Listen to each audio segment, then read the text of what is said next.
My name's Craig. I actually work in Bendigo, not Melbourne. I've been at H2OX, which is a water exchange, but a water broker service as well for the last 2 years. And before that, I was working for Kilter, who was managing all the Vic Super property up around Kerrang, Swan Hill. So I've been on the other side as well. Now I'm in the big bad water market. So thank you. Next one. Same map that was shown before, just sort of demonstrating how dry it's been. And more importantly, the longer term one, how dry it's been up in the catchments. So any rainfall we get is not really generating that much runoff, and that's critical for places like this where you're fundamentally driven by the allocations. All good now? We will see. Where fundamentally we need water in the dam to ensure you get allocations, and therefore you've got water to use. Now, this graph hasn't come out very good, but that's fine. It's really just trying to show a couple of things. So from July 2007 till now, which is the other end, that is dead. So the black line here shows the volume weighted average price of allocation water across the whole southern basin, and the other lines there are showing the volume of water that's in storage. So it's not necessarily what's available to irrigators. But what we see is, coming out of the back of the drought, the big floods, and then we have these 3 to 4 year cycles where it draws down, and then we get further inflows. Excuse me. And obviously the prices start to spike when the water availability comes down. But what we're seeing, like 2016, the water prices were quite high, but the water in storage at the moment is roughly the same. Yet the water price is almost double what it used to be. So obviously the market's changing, okay? And that's a whole range of issues that are going on there, which I'll discuss in the next few slides. But out of interest, if you'd bought a megalitre of water every month since 2007, you would have paid an average price of $150. Okay, so while there's high prices, there's also low prices, and that 150 is an interesting number. I think most irrigation businesses can make money out of $150 water. They definitely can't make money out of $800 water. So I'll talk about that a bit later as well. Thank you. And just some of the price pressure at the moment is really around how much water is being traded. So the blue bars there show what was traded in July and August last season versus the grey bars, which are July and August this season. So across the southern basin, basically there's been a 40% reduction in the volume of water being traded this year compared to last year. Okay, so that just means that there's a lot more squeeze on the market. In the Murray we're sitting on 35 and the Goulburn 44. And that's a long way behind from where we were last season. So some of the big market drivers going on, the prices it's very difficult to look back historically and say, because the storage is at this level, prices should be that price. Okay, we're starting to see the prices move disproportionately to where the volume of water is. And that's mainly because of this market demand. So we've got far more perennial horticulture in the system, and most of that's down in the lower Murray, and ultimately they're creating a base load of need or demand, and the supply isn't increasing. So that's one of the key things. We have far more water products being deployed into the market, forwards and leases, which we'll talk about a bit later. And basically what that's doing is tying up water that's currently there. It's tied up for delivery in future seasons. So that water is not available for trade now. It's being held over to be delivered next season. So you're sort of shifting the current water into the future. And when I say less allocation in the spot markets, it's mainly because of the lower determinations, which means that people have only got 35% of their water to sell, and they're a lot smaller volumes. And generally, as we just heard about the drought/weather sentiment, what does that mean in your business? Do I sell my water now? Do I use it? Do I hold it? Do I carry it over? What do I do when? Okay, so rather than just talk about what determinations we've got, it's might be interesting to look at what does that mean at a macro level. So this is forecast water availability for this season across the Southern Connected Basin. So the dark blue columns is what we had last year. So this is just water that can be traded or traded amongst irrigators. So it excludes the Commonwealth and environmental water. So last season we had about 5,600 gigalitres of water available. Okay, so that could be used or traded. Here we go. Get our pointer back now. There we go. And just using the outlooks from Victoria, New South Wales and South Australia, that was the volume that was carried over, that light shading at the bottom, and then the dark blue is what, based on the entitlements in the system, we'll get under an extreme dry or average scenario. So you can see even if we get to an average, the system as a macro will be about 1,600 gigalitres less water in it than last season. And at the moment in Victoria we're sort of tracking a bit better than dry. So we're probably going to be somewhere in the order of 1,500 gigalitres less water in the system than last year. And some of that is really around a lot lower carryover, but predominantly due to less determinations. And that's predominantly because of 0% in New South Wales, which fundamentally drives our market. And then breaking it down a bit further by valley, so that there is just at a Southern Connected Basin, breaking it down into each valley. We won't be too pessimistic about the dry, we'll look at the average inflows. So once again, the grey outlines, that was the allocation that we had throughout the season for each valley. So in the Murray, for instance, on the 1st of July last year, there was about 600,000 megs of water available. This season, it was more like 200,000, okay? So even under an average inflow scenario, it's going to be a long time before we get up to the full 100% and we get essentially the same amount. But under an average inflow scenario, even in the Goulburn, it'll be less water than what was there last season. So you can see that there's these big discrepancies in water availability in each system. And that impacts people in the Murray, because at the moment we can't trade water out of the Goulburn, we can't trade water out of the Murrumbidgee, and we can't trade water through the choke either. Okay, so there's all these trade restrictions start creating more pressures on all these factors. So a bit of an outlook, summary of all that is, the determinations will be modest. Mark Bailey's been saying that for a while. Even under a dry inflow scenario, he's sort of talking maybe 56% by the middle of February. That went down to 52% earlier. It sort of bounced back up again. He's inherently conservative, so hopefully there's a little bit more there. Overall demand will be lower. A lot of people watering grass won't be watering grass, but there's this static demand of horticulture which is in the order of 12 to 1,300 gigalitres that is needed regardless. Okay, so and they're the ones that essentially they need the water. It's just a matter of having to pay the price to get it. And the trade restrictions we're starting to see, the Goulburn IBT, Murrumbidgee IBT and the Barmah Choke playing, pushing a $200 or more spread between the two systems, just based on that. And out of interest, we do a bit of a water availability every month or so. We'll explain that in a little bit more detail, so jump on our website and have a look at that. So how do you sort of get out of this market and get away from paying, the premium dollar for the water? There's a whole heap of water products out in the market, and this is not just H2OX, every other broker will be able to do these sort of things. There's the spot market, ring up, buy the water or sell it on the day. It's inherently variable, there's lots of peaks and troughs, it changes day to day based on any number of reasons, some unknown to anybody. It's good if you need water in short term, but probably not the best way to operate. We've got forwards, which are essentially a contract to deliver a set volume of water at a set time in the future at a set price. They're good to lock in a volume and a price. It's very hard to tell what the price is going to be in the future, so you could be well in or well out of the money on any given contract. Just out of interest, you can get forwards for 1 year or multiple years. We just delivered a forward that was signed 3 years ago, 1,000 megs for $150 the other day. Okay, so there are investors, or let's call them investors, speculators, whatever you connotate term you want to use, that were willing to write contracts like that 3 years ago.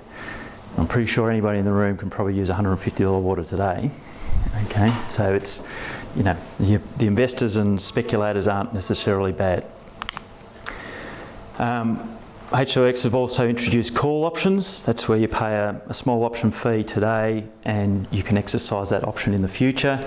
Once again, the future exercise price is set, but it's purely your option whether you exercise it or not. The options basically, there's more protection. A forward, once you've signed the contract, you're both locked in. The seller's got to sell and the buyer's got to buy at the set price. At least an option gives the buyer a choice whether they want to go ahead or not, depending on what the spot price is at the time. And we were also margining those as well. So we always have the water on hand to deliver it, regardless of what the external price is doing.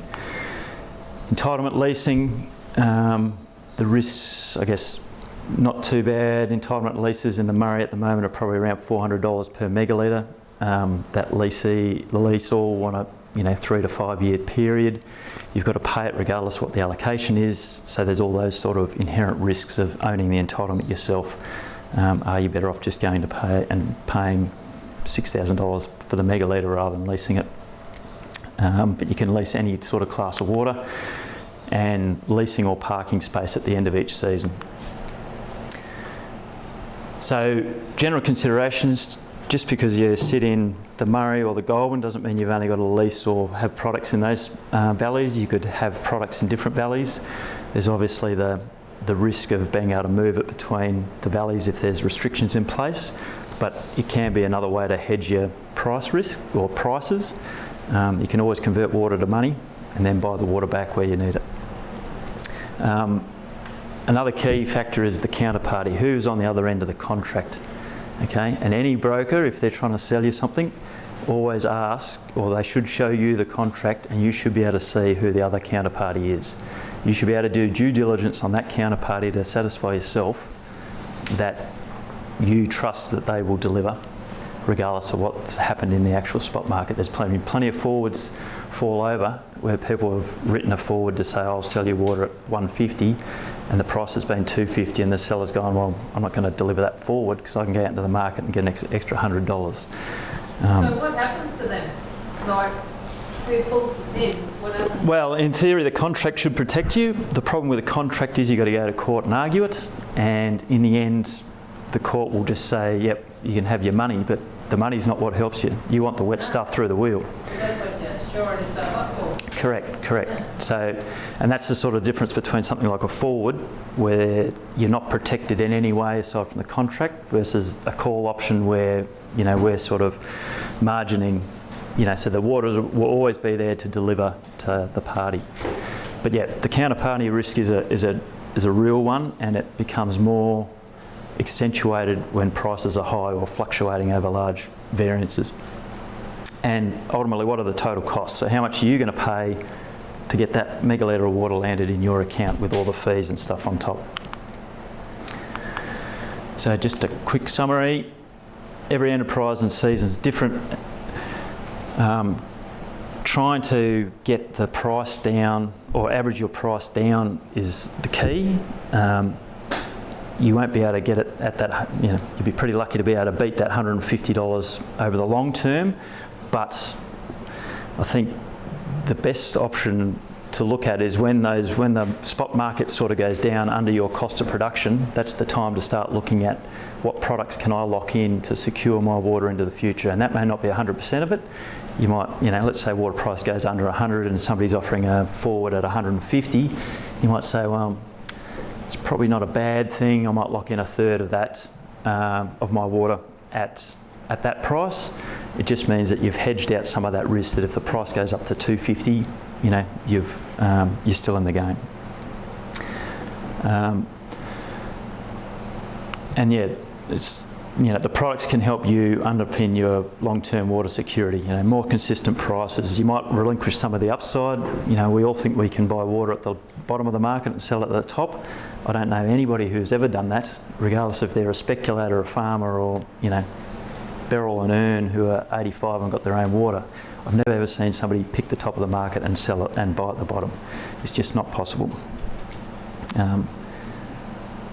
And while there's patterns in the market, they're also very hard to pick because a lot of it's driven by sentiment, really. So anyway, we have a newsletter that we send out weekly. It's got a heap of information like that in there. And yeah, happy to take a phone call anytime, have a chat, talk about products or the market and so forth. So yeah, thank you. If anybody's got some questions. You sell much permanent water?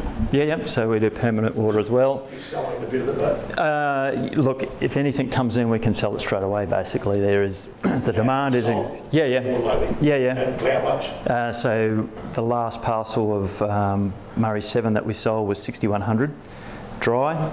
That was for 50 megs. There's a bit of demand for some low reliability at the moment in zone 6, so upstream of the choke, and people are just looking at carryover capacity really. And then, basically these general security prices are coming back just because of the zeros. The high security is all going up, and especially zone 7, the Murray zone 7 stuff, or zone 11 is just, we've got any number of buyers that will sit there and buy it. From what sectors? All over? Yeah, all over. Not some dairy guys, I guess, are underpinning it, but it's predominantly horticulture. A lot of the horticulture guys they've chosen to put their money into a tree in the land, and they've never underwritten their water, and they've relied on the allocation market, and now the chickens are sort of coming home to roost in that respect. And I think a lot of their investors or funding sources are going, well, hang on, I don't think you can rely on this temporary market as much as you think you can, and they might have to start deploying some capital into the entitlement market. And those guys are well short, let's just put it that way. A lot of them, they prefer to put their $1 into a land and a tree. I think there'll be some challenges, and God forbid it stays any drier than this, because Mark's presentation, the next one, will show you just where that could well go. Especially with constraints on the Goulburn getting water out of that, and just lower inflows, especially on the New South Wales side. I mean, fundamentally, the price of the in the Victorian market is ultimately driven by how much general security is allocated. Okay, we've had 2 years of zero, which just means you've got this drawdown of water. You don't have the fundamental supply coming into Victoria's side. Victoria is a net importer of water in the Murray. South Australia is a net importer, so South Australia's got to now get water out of Victoria, which reduces our side. There's just this big squeeze on, and if we go back to millennial drought sort of levels, it won't be pretty. There'll be cannibalisation at the horticultural level as well, so it just won't be enough water. So you'll even start seeing structural adjustment in horticulture. Do you believe the water's going to go to $1,000 and keep going? My gut feel is that we might touch on 1,000. I don't think it will be sustained there. So even that year, 2007, when water was sold at $1,200 a meg, the average price that year was $536 from memory. Okay, so we've already sustained prices higher than that year to date, right? I think this market's generally more sophisticated in that we don't have and that was really a culmination of things. There was an announcement by the South Australian Minister that said you're not getting any water. South Australians went wild buying any water they could, and then 2 weeks later they basically said, oh no, we'll give you some water, and the price tailed right off. So I think governments are far more sensitive on the handles. They don't go making those big brash statements. But fundamentally, it's that 1,200 gig number, of which it's got to go to horticulture. Horticulture don't own the entitlement. They've got to buy it in the market. And at the moment, the horticultural players that are in the market are just being very sensitive. They're not saying, oh shit, I need 3,000 megs for the rest of the season, they won't come in today and buy 3,000 because they know it'll push the price. They're just buying what they need as they need it to try and not spook the market. But I think fundamentally, the longer they leave that, they still need all this water by then. The longer they leave it, they're just, the amount of water they've got to buy in a shorter amount of time. If you have Murray water and you want to sell it, my fired water, I wouldn't sell it today. I'd wait. Yeah. So is the government going to put some environmental water on the market? When I pulled up today, they were talking on land. My gut feel is they won't. I think the constituency, which is Melbourne and Sydney based, just will not allow that to happen, given what we've seen in the Menindee and the Darling last year. People that sit in the inner city, Melbourne and Sydney, they want to see the fish alive. They don't care what the water price is because they don't buy water. That's my gut feel. I just don't think they'll do it. They'd be loath to. And even if they do, like we've seen in the past, the Commonwealth sold 20 gigs into the Goulburn market there a couple of years back. They sold 10 gigs in the up in New South Wales. It'll be such a small volume of water that it'll be inconsequential in what the market needs. And even when they sold that Goulburn water, a little while back, there was plenty of guys that were ringing me up and saying, oh, what price do we put in? And you sort of say, well, there's that much demand. The person that wants it will pay the market price. And everybody said, oh no, I'll put in $100 less bid. Who bought it? Everybody at the market price. How much did H2OX buy? We don't trade water at all, and to be honest, most of the guys that want to buy it wouldn't come to us anyway. Where do you get your water from for your leases? We don't. We just sit in the middle. So we don't. We're not a principal trader at all. So we just match up people. Say, Plenty others that are in there. Oh, I don't know. You obviously know more than me. There's plenty of speculation about that. The Water Brokers Association put out a media statement which H2OX wasn't necessarily too impressed about. Our standpoint has always been that, the waters, we're just somebody that sits in the middle. We really just want to be an exchange where farmers and speculators, investors can trade and not be principal to it at all. But yes, there could well be some brokers that do principal trade, and that's just, as far as I'm concerned, not appropriate at all. We're sort of advocates for more regulation in the water industry. I think it would be better for everybody. I'll be hanging around as well. So, one of your slides had the price of water. Yes. And the amount of water in storage. Yes. With the longer term contracts, that water's stored over those several years in the dam. In the dam, yep, that's right. So you're right. So you can no longer can you look at the dam level and say, because it's 40% full, we'll get 80% water. You just can't do that anymore. It's not like the pre-unbundling. You could pretty much look at the dam level and know exactly what you're going to get. And that's that's that risk profile of all the different products. Who's assuming the risk and what premium do you pay to mitigate that risk? So more than happy to have a chat later. Carrying water over 2 and 3 years. Yeah, yep. And a lot of the bigger investor guys, that's what they do. They secure the water. So if I said, 3 year forward to deliver you 100 megs each and every year for the next 3 years, they will have the 300 megs 300 megs less the carryover sitting in their account today. Whereas Joe Blow Farmer, who wants to do that with you, I'm pretty sure he doesn't have 300 megs at $800 value sitting in his ABA today. So, the investors play an important role in that market in providing supply, and they it's like anything, they take the risk as well. An investor's not going to renege on a deal because they just don't want the bad publicity in the weekly times. Whereas, Joe Blow Farmer, he doesn't really care about his reputation too much.